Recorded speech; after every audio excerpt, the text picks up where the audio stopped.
The battle between the Conservatives and Labour to show they are tough on migration risks damaging sectors that are vital to the economy.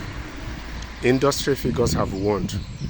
The British Prime Minister unveiled a Conservative pledge to cap visas awarded to migrant workers on Monday, promising bold actions to reduce migration amid pressure from a Reform Party.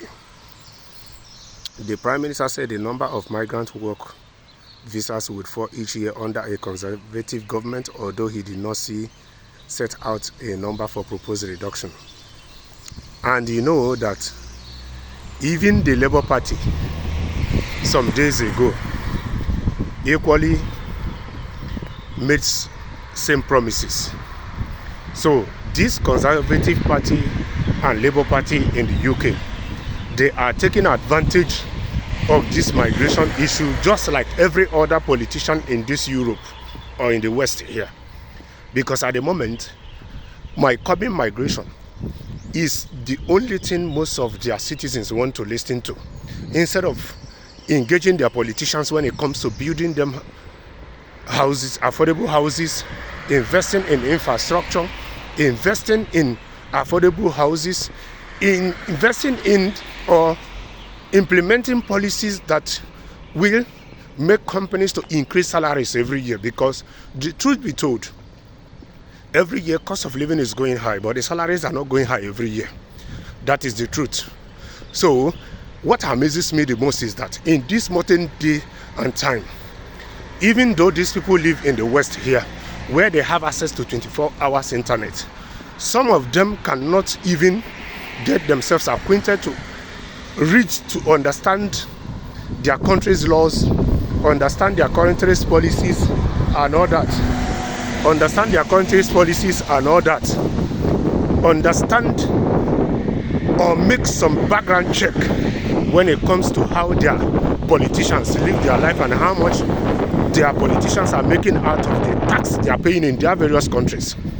You begin to ask yourself a whole lot of questions. Yes, but an average citizen in the West here, once they are earning good money, they can pay their bills. After paying their bills, they have what it takes to enjoy their life. They don't really care about their country's policies. They don't really care about what is happening, what their politicians are doing. They can easily buy into whatsoever any politicians that are capitalizing on their vulnerability is telling them. Yeah, do you think that curbing migration will solve the problem? No, rather it will complicate the problems in these countries the more.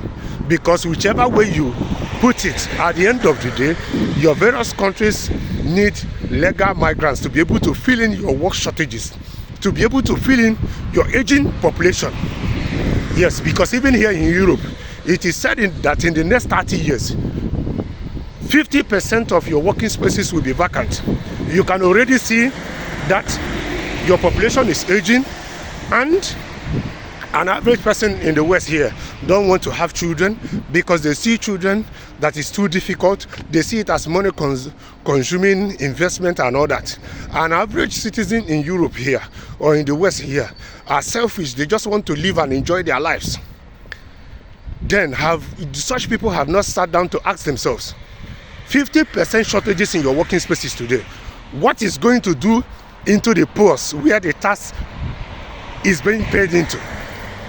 Have you equally asked yourself the effect it will have on your economy? Have you equally asked yourself, if you don't do something about your aging population, what will happen to your country?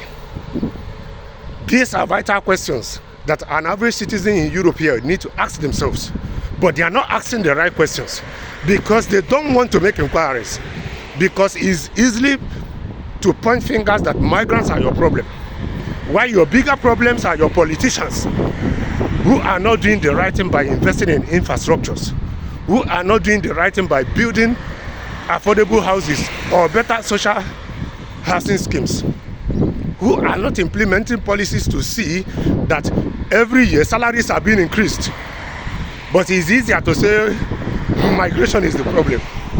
Yeah, keep copying migration. Then give it 1 year or 2 years. Then you will see what will be happening in your various sectors. Don't implement policies that will encourage legal migrants to come into your country to fill in these shortages you're having. then in some years to come, you begin to see the disadvantages playing out. Yes, it's even funny enough that sometimes when some of these countries decide to implement policies to bring in skilled workers, the requirements that they are putting is impossible for people from third world countries to be able to fulfill those obligations, to be able to come in. It is even more difficult instead of making it flexible, because it's a win-win situation for everybody. When you read some of the requirements, you only but laugh, even though it's not funny. So the citizens in the West here, need to get themselves acquainted with their country's policies, foreign policies, their laws. Do a background check on your politicians. Are they walking their talk, or are they just talking to get your votes?